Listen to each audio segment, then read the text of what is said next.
Please subscribe to Face TV Africa and turn the notification on. Face TV Africa, ẹ jọ̀ọ́ subscribe, hete. Face TV was Swoby.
Hallelujah to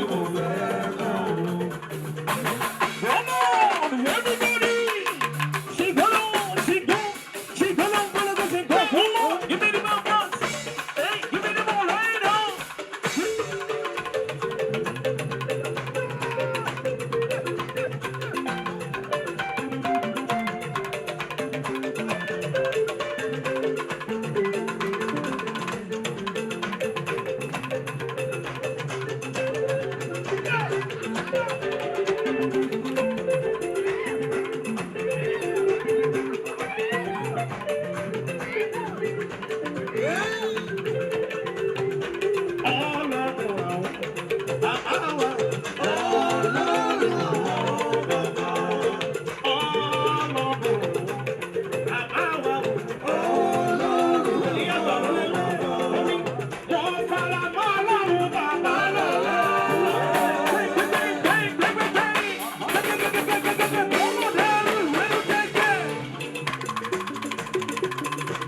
legend too. Please a round of applause for Elijah Daniels. Ladies and gentlemen, Put your hands together for Elijah Daniels. Celebrate him, celebrate him. engineer, help us with this sound, please.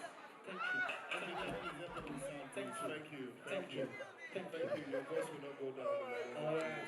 Please a round of applause for Elijah Daniels once again. Thank you very much. Elijah Daniels featuring Please subscribe to Face TV Africa and turn the notification on. Face TV Africa, ẹ jọ̀ọ́ ẹ subscribe, hete.